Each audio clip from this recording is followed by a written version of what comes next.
said, if it's free, it's me.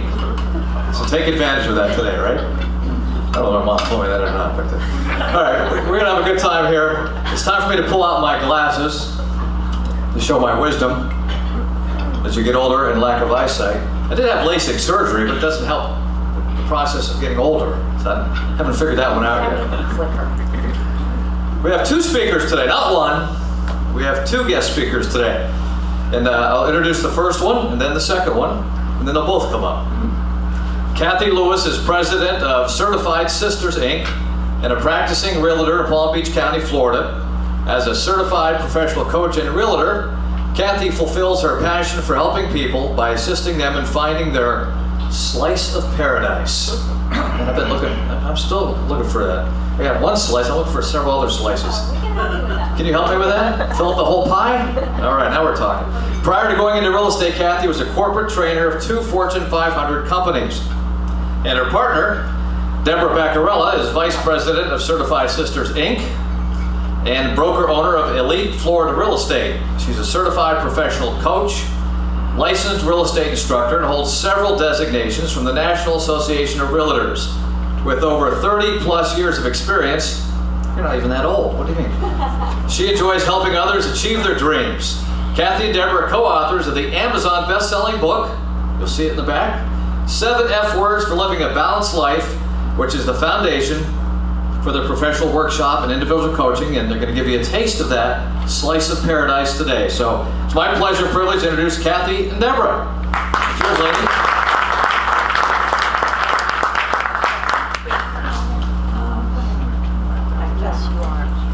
Okay, good morning, everyone. We're thrilled to be here, and I apologize for the poles in the room.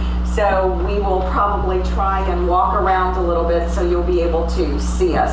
And when we get into the interactive portion of this workshop, because this is not just us standing up here talking workshop, this is interactive. So you have handouts on your table that you're going to be using during the course of this workshop. We normally do a full day workshop, and we are condensing it down into half an hour. So it is going to be fast and furious. So turn to the person next to you and say, buckle your seatbelt. All right, and we are going to get started. Part of how this whole journey came about, how many of you remember Hurricane Wilma? Oh yeah. Oh yeah. Well, Hurricane Wilma came along and took off the back half of our office. They now claim the wind speeds were up to 185 miles per hour. There were little tornadoes that spun off of it. So we lost the entire back half of our real estate office. So in the course of rebuilding, getting it together, we didn't notice that the recession was coming. We just kept out there on our treadmill, working harder and harder every day. So I'm sure a lot of you relate to that. Well, I had an experience with one of my customers. He had a beautiful place in one of the country clubs, invited me to go to lunch before we listed his place. So we're sitting in this beautiful country club. Anyone who looked at me would have thought I was having the time of my life. And this customer, Dr. Lee, turned to me and he said, when was the last time you had fun? And I burst into tears. So that's when I knew something was off. I was totally out of balance. My work-life balance was not where it should be. So I went home that evening, and as I slept, I had divine inspiration. Woke up the next morning, scribbled out the 7 F words to make your life a more balanced life, and then promptly put it in a file folder, put it away, and just kept on that treadmill working and working. Didn't do anything with it. So kind of like what Mr. Armfield was saying, you have to do something with that talent. I put it away in that file folder, didn't do anything. Then along comes Kathy Lewis, and we decided we're going to write a book for realtors. Something, a sales book for real estate people. And when I came to that meeting with Kathy and we sat down and looked at our ideas, I brought along my file folder of book ideas and pulled it out and showed her the 7 F words. And she said, that's it. And that's how our journey first started and how we're ending up here sharing this message with you guys today. So together we formed Certified Sisters, and so Kathy, tell them a little bit about that. Okay. Well, basically our mission for Certified Sisters, and we have a long mission statement, but very simply put, what we want to do is help people live their lives every day with joy and purpose. So bring a little bit more joy into everyone's life. I mean, we all listen to the news. I get things coming up on my cell phone from the TV station, and all it is bad news. Sometimes you just have to turn that off and just think positively and bring a little bit more joy and purpose to your life. So these are our objectives here today. And again, we're going to be quick because normally this is a whole full day. But basically, improve work-life balance, sharpen your focus, ruthlessly prioritize your time, identify your significant 7. Those are the most important people in your lives. We refer to them as your family. And then most of all, have more fun. Enjoy your life. All right, today we're going to talk about power strategies to transform your life. And in case you haven't read the information on your table, the 7 F words we're going to be talking about, besides fun and Friday and February and those other things: focus, faith, freedom, family, finance, fitness, and fun. And what was happening in my life is I was concentrating so much on work that I was letting all these other elements that we've identified go to the wayside. The fitness was way on the back burner, my family was suffering, my finances suffered, everything suffered because I was so out of balance. So one of the first exercises that we're going to do today, you have in your handout, and it's called a Wheel of Balance.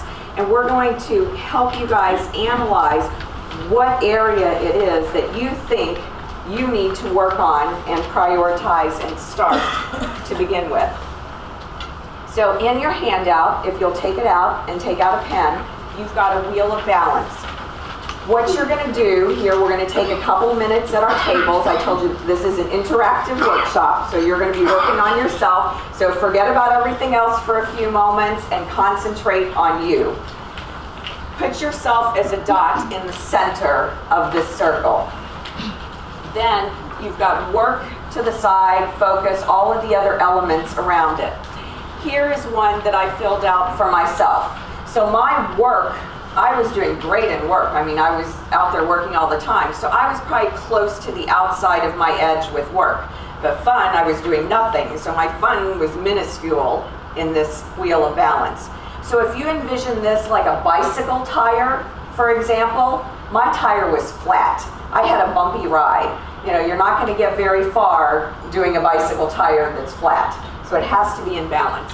So take a few minutes here and think in terms of where each of you are in each of these and color it in, and let's see what areas we all need to work on. Okay, you're on the clock. Start working.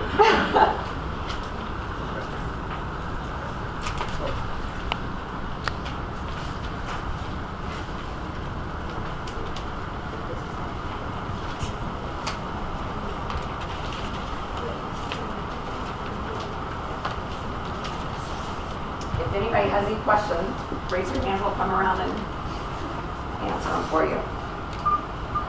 So be honest, no one else is going to see this. And if you want a copy of these handouts, they are on our website.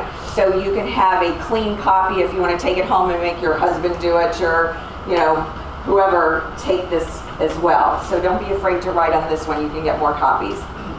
I'd also like to take this opportunity to thank Griff and Blackstone for providing you with these handouts this morning. You did a fantastic job, thank you. Okay, a question came up, what is the freedom? Freedom in the book could be freedom from debt, freedom from clutter. It could be freedom, the freedoms we enjoy here in the United States. It can be whatever freedom means to you. Freedom to worship however you choose to worship. So those freedoms sometimes that we take for granted. Are you exercising your freedoms in your life?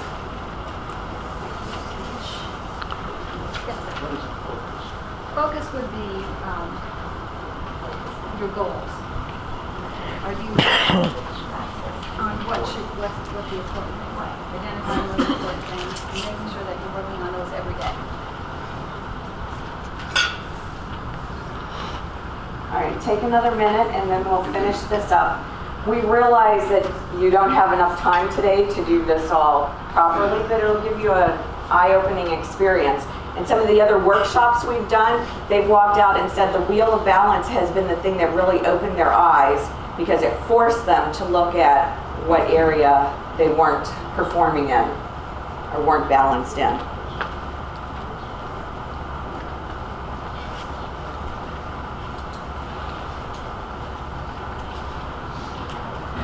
Okay, does anyone want to share theirs, what they're out of balance in that they would like to work on the most? Well, all I know is my wheel, if it was an actual wheel, would be very bumpy. If I put it on my car, so not balanced. Not balanced. I think all of us are that way. Any other observations? Okay, let's move on to power strategy number 1. Now we've designed these power strategies around our 7 F words, so we have 7 power strategies. And the first one is focus on goals that you're passionate about. How many in this room have set a New Year's resolution this year? We're into February now. Just 1, 2? Okay. Most of us, we set these New Year's resolutions, and then if we get to like January 30th or middle of February, and we've already forgotten about those goals. And why do you think that happens, that we make the goals and then we don't follow through? Life takes over. Sorry? Life takes over. Life takes over. You don't take over, life takes over. Exactly. So the idea here is for you to be in the driver's seat and for you to take over. And the other thing is that people make goals that they really don't buy into. So that's what we mean about passion. Okay? Focus on the goals that you're passionate about.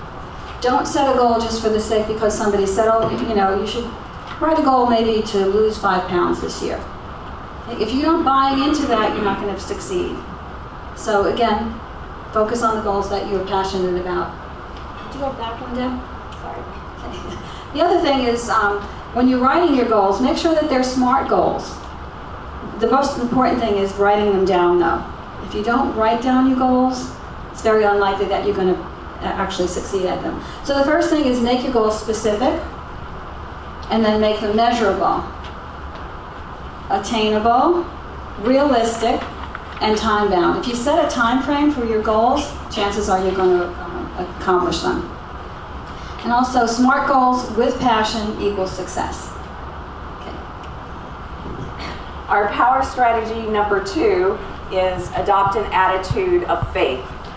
If I had not have had the faith that I had, who knows where I would have ended up.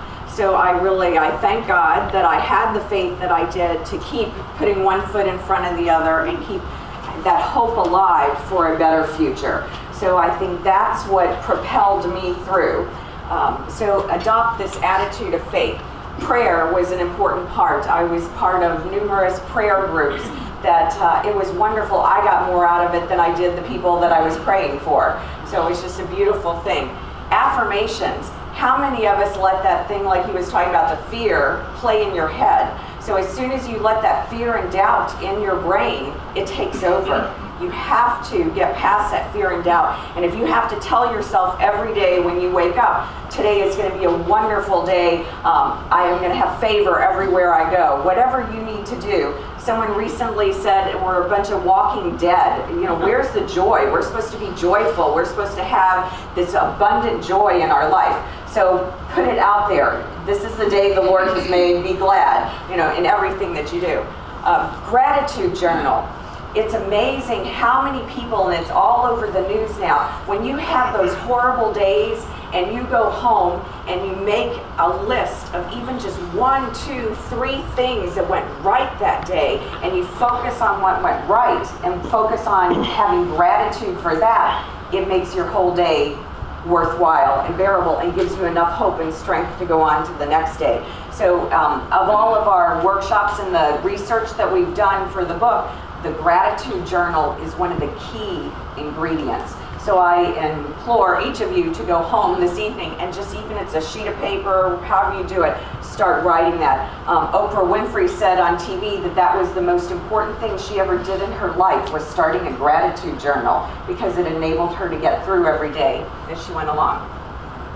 So exercise your faith muscle, whatever it takes. You know, if it's being in a group, whatever you need to do to exercise that faith muscle, you have to do it.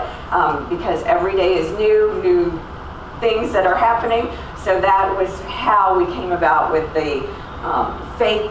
Everything kind of weaves its way through it, but the focus and the faith goes through the entire 7F words. And then power strategy number 3, grant yourself the freedom to say no. We have found that through our research, we're doing too much, we're giving too much to the wrong things. So you have to prioritize, you have to ruthlessly prioritize and come up with things that are most important in your life. So this license to say no, you can copy this, put it in, fill it out, put it in your wallet. So the next time someone calls you up at 9 o'clock at night and says, I need 200 brownies for the Girl Scouts tomorrow, you can say no, go to the store, buy some. Or someone asks you to work on a holiday or work on a time when you have family time scheduled. Learn how to say no. How many of us have customers that are draining us dry, that are very negative? Yes. So how would it be to say no to that customer so you have room in your life for the positive customer that's coming behind them? And we found at this little no button, it was so funny, and it was at Hallmark, and it has all...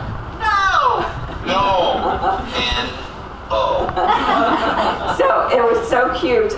They sell these at Hallmark, and you put it on your desk. So the next time that person calls you up and they want to do it, say, excuse me just a second, let me put you on hold. So it helps you go along with this idea that you have to prioritize in order to make room for the important stuff. Time is money. Again, you have to know what your time costs. We figured out that if you want to make, let's say, 100 grand per year, and you're going to work an average of, say, 2,000 hours, you're worth about $50 an hour. So the next time someone asks you to do something in your job that is below $50 an hour, learn how to delegate.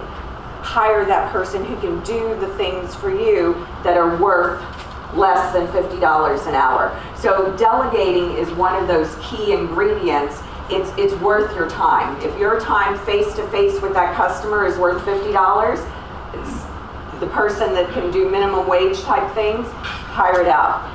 The other thing that came across in our workshop, the ideas that people came up with, the idea of mentoring, exchange of value, getting interns to work with you. There's so many people out there who want your knowledge that they would be willing to do things for free in exchange for the value of your knowledge. So look into the idea of getting a young intern, a mentor, someone to help you with those tasks so that you can prioritize and do the important things that will bring you the income. Say no, block your time, plan your time. So make sure you have a plan in place. The other thing we found through these workshops is people are just reacting. We go through life and we just react to whatever is placed on your plate during the course of the day. So that was the other key point in prioritizing your time. Have a plan and don't let anyone else come into play and upset your plan. Hit the no button. Hit the no button when they do something that upsets your plan. Always go back to them. Before you go back, before you go on to that one, I just want to make a comment about blocking your time. It's something that I learned from our co-author, Barbara Agerton, about blocking your time. Because I asked her, what's the difference between planning your time and blocking your time? It just seemed to me that that was the same thing, but basically it's not. You're going to, again, this goes back to focus. You know that you have to achieve a certain thing, so you block that time to do that. But what happens? Life gets in the way, right? So that what you do then is you just move that block. So you have to maybe address some other issue, but you make that block very important. It becomes #1 priority. So instead of just not doing that activity, you just move it to something else, another time frame, and then you go ahead and you focus on that. So You it's still something accomplish that it. I Yes. Okay, power strategy #4 is focus on your significant 7. So you might ask, well, who are your significant 7? In our book, we talk about family as one of the most important 7 F words. And we all say that family should come first. And oftentimes, those are the people who don't get our time because we're so busy during the day and they get what's left over at the end of the day. So we decided that it was probably important to identify the most important people in your lives and then to take a look at the activities that you're doing and see where you might have been ignoring somebody, and also to see where you might include somebody in some activity that you're doing, so who's important. So your family could be your biological family, your best friends, your church family, your business acquaintances or associates, etc. So if you just take a minute now to list on that worksheet that you have who your significant 7 groups or significant 7 people are. We had at one of the workshops, a lady says, what do? I have 7 children, what do I do? And so you can put them by groups. It could be as simple as, Kathy put on here her dog as one of her significant 7. So she would remember to spend time. My dog. Because that actually becomes a family thing as well. All right, so take a second and pull that form out and let's list your significant 7. It can be groups of people, one of them can be your work family, it can be whatever you choose that are important to you in your life.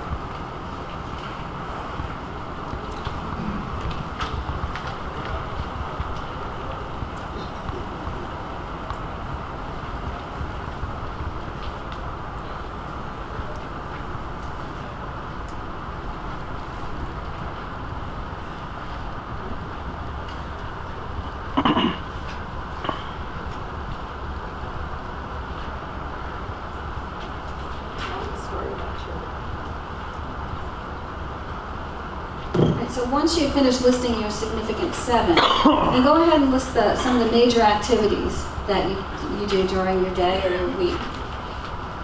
And then draw a line from those significant 7 people to those activities and see where they're connecting. And it might be very clear that there's somebody who's not spending any time with you at all, even though they may be living in the same household. So just take a couple minutes to do that, and then I'll tell you about my story about my significant 7 worksheet.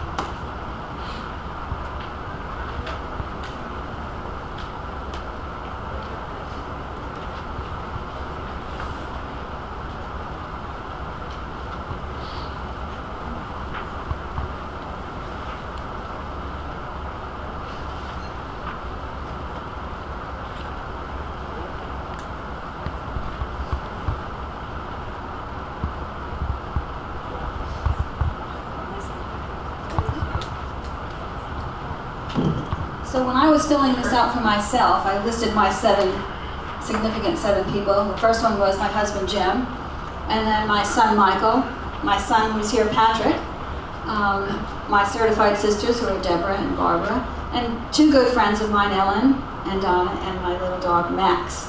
And then I listed some of the things that I was doing during the day or during the week, and it became very clear to me that I was doing things with my husband, a lot of things with my husband, a lot of things with my son Patrick, because he often works with me in real estate and he's helping us in Certified Sisters. But I wasn't doing anything with Michael. We were living in the same house. We were like ships passing in the night. So it became very clear to me that I needed to spend more time with Mike. So how do I do that? Well, we find maybe some things in common, or have more dinners together, maybe take a walk, take the dog to the dog park, etc. So it just was like an aha moment for me to see that, even though I was living in the same household with someone, that we really weren't connecting. So I hope that you'll, take this back and think about your significant 7 and see where you might be able to include them more in your life. You can also go onto our website to get more of these worksheets if you like. All right, we're going to move on since we have such a short amount of time, and like I said, you can continue this later. Power strategy number 5, control the inflow and the outflow of your finances. That's the reason that we brought in Barbara Agerton, who is the 3rd co-author of the book, because she's a CPA out in California. And I realized finance was not my forte, so I needed someone, an expert, to bring in. And the main thing that she talks about is figuring out ways to bring in other income streams and different ways to make money. She talked about Barbara Corcoran, for example, when she first started out. If any of you know who Barbara Corcoran is, she's on Shark Tank now, and she was a big real estate person in New York. She started out by writing the Corcoran Report, she called it. And it was just a made-up report about what the real estate market was doing, and she sent it to everybody, and they ended up picking it up. One of the newspapers picked it up, and she got all this free publicity in the New York Times for writing this fake report that just made up some statistics. This was before the computers printed out all the statistics. So she said she even sent it to the obituary people. She didn't care who she sent it to. She just made sure that she got it out there. So write a blog, write an article. All of these people they want content. They don't have enough content, and you're a wealth of experience. So position yourself out there as the expert in your industry. Get a designation or a certification. Radio and TV, they're looking for tons of people to interview. They're looking for you. So if you position yourself and you're out there, you just never know where it's going to lead and what's going to happen with it. And of course, all the social media, YouTube, all of those type of things. Unfortunately, in this day and age, you have to be out there. They have to find you. There was an article in the paper today, or not the paper, this magazine, Fortune magazine, that talked about all the HR directors. The majority of their online applications, everything is coming in from cell phones. So it's just amazing to them that 92% of their people were applying for the jobs from their cell phones. So social media is out there, and these people that are hiring are looking for your social media presence to check you out before they even do anything with you. So anyway, cash down the drain, manage your money. There's enough experts in this audience. You can pick someone out, a financial planner that will help you do this type of thing. The main thing that Barbara talked about in the book is keeping track of your expenses. Even if it's just a file folder, a shoebox, whatever, put them all together for the month, then add them up. So you've got them, you know where you're at. You can't control what you do not track. And then, All right. I like acronyms. I like things to remind me, of what I need to do. I like checklists and things like that. So we came up with panache for power strategy number 6 is put panache into your fitness routine. Fitness is the F word. What is panache? It's a dash or flamboyance in style and action, or a decorative plume of feathers. I left my feathers at home this morning, by the way. So panache, plan. Plan your day, plan your meals. What happens when you don't plan your meals and you go to work that day and you're hungry? What do? You don't have your lunch with you. Fast food. Bad food. You go to McDonald's, you go to Burger King, you go to the vending machine and you buy a big cookie instead of getting something that's nutritious. So when you plan your meals, you eat better and you also save money. Avoid excess. We all have excesses in our lives. What are some of the things that is excess in your life? You just shout them out. Big coffee cups. Excess coffee. caffeine. Caffeine. Some of us smoke, okay, or maybe we have a little bit too much alcohol every now and then. So avoiding excess is a good idea. Nutrients. How many of us really know what we're putting into our bodies? We need to be more aware of that. I see somebody raising their hand. They know what they're putting into their bodies. You can help us out on that one. Activities. Plan your activities so that you're doing things with purpose and that you're getting joy out of your activities. Calories. Watch the calories. We all know that that's important. You don't get even though you might be eating a cookie that's 100 calories. You're not really getting any nutrients in that. So be aware of how many calories you can be taking in. H2O. How many people think they drink enough water? Yeah, not many of us. We're all drinking, other beverages, or maybe drinking coffee or tea, and thinking that we're getting enough water, but we're not. I know for myself, I don't get enough water. So what I try to do is remember to drink at least 3 bottles of water. Those bottles of water over there. Could you hand me that? So I forget to drink water. For some reason, I don't ever feel really that thirsty. So what I have to do is I put rubber bands on a bottle. And every time I finish a bottle of water, I move the rubber band up. So if at the end of the day I've got 3 rubber bands up there, I'm happy. I've had my 3 bottles of water. And last but not least, exercise. Do whatever you can every day to get some exercise. They recommend 20 minutes a day. You know, we all don't get that. So what are some of the little tricks that you might do to make sure that you put exercise into your life? Go ahead. You know, now in the church today, there's a lot of dancing that we didn't have before. So we have a lot of those DVDs. So I guess you can practice some dancing. Yeah. That's great. Practice dancing, and that's a very joyful exercise as well. And that would fit in with our next one, which is power strategy number 7, to enjoy the journey, intentionally live each day with joy and purpose. The best things in life are free. Laugh at yourself, have a little fun, and that, I think, the fun aspect is what started this whole journey and what finished it up with the F word. And when I was reading this Fortune magazine, for example, they talked about making the workplace great, and they had ideas in here for putting fun back into the workplace. And I thought, how apropos, everything that we're talking about is in the media, and it's actually something that's positive. So one of the workshop exercises that we've been doing is to have fun at work, to figure out what would be a good way to incorporate work and fun and make it productive play. So one of the things that we do at some of the workshops is have people give us their best ideas of what they do for fun. Someone came up with the idea of an encouragement blitz. So they take little sticky notes and everyone writes something encouraging on it, and then they cover someone's chair or they cover their office door before they come into work. So when that person walks into work, they see all these encouraging Post-it notes all over their chair. So I thought that was a great idea.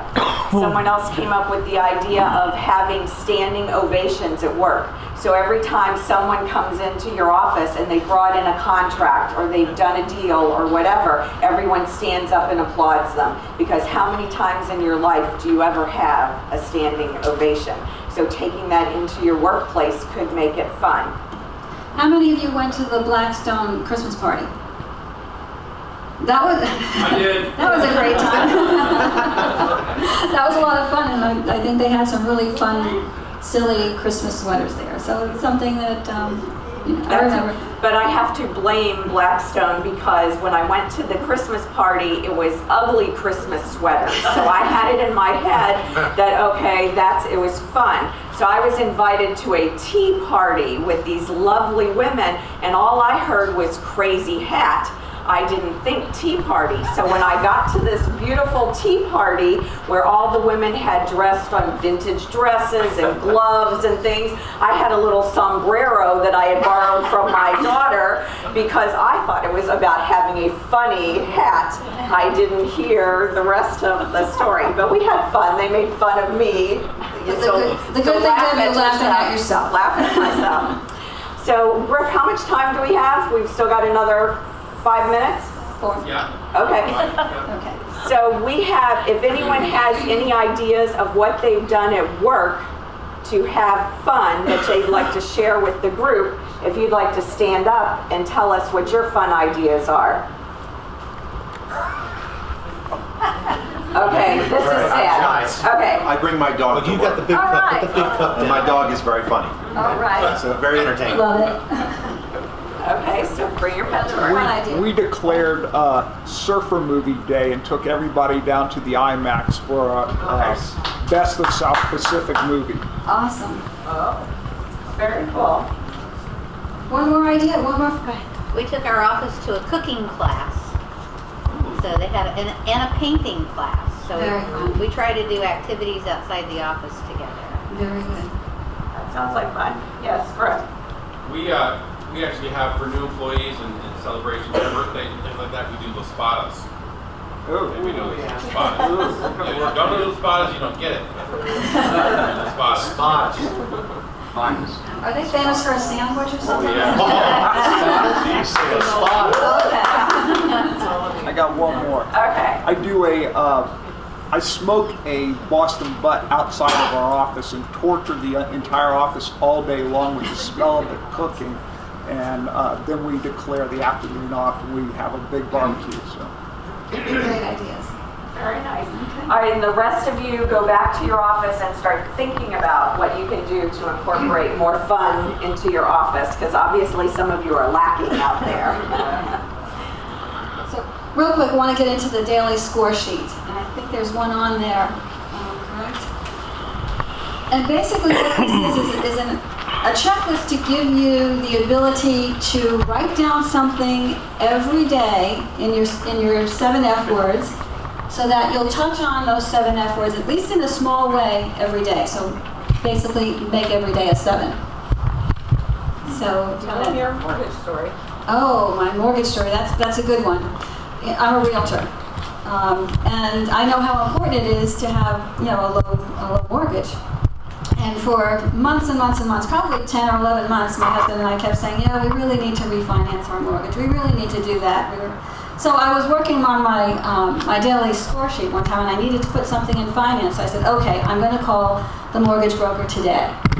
So that prompted me to do that, and now we're saving $300 a month. So that was a big thing for me. But it can be something as little as just, clipping a coupon and actually bringing it to the store and using it. Unlike just clipping the coupons and then putting them in a drawer.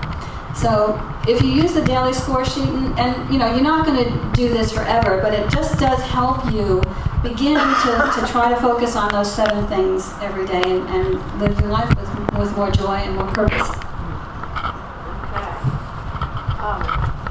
On your table, you have a card also that gives you our daily oath.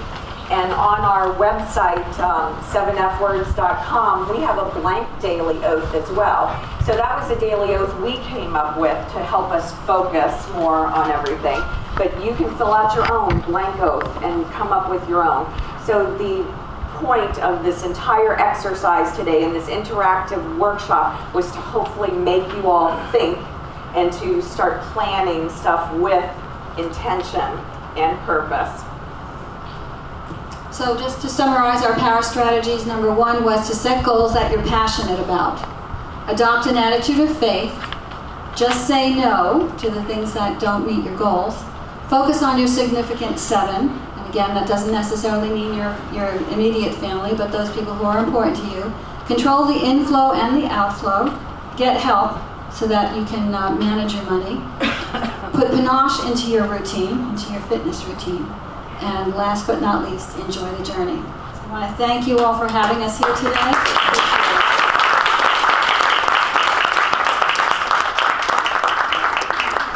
Thank you, Griff. We'll turn it back over to you. And we do have books in the back of the room. My significant other is back there, Mike.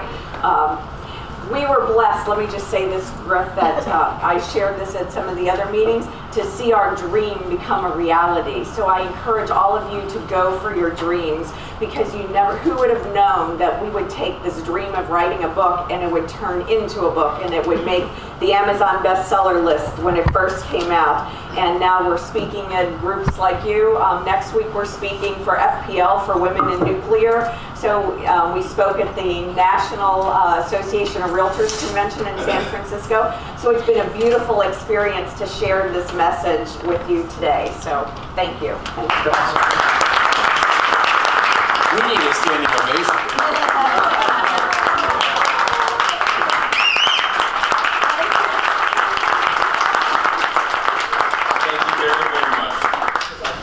Not every day we get a standing ovation.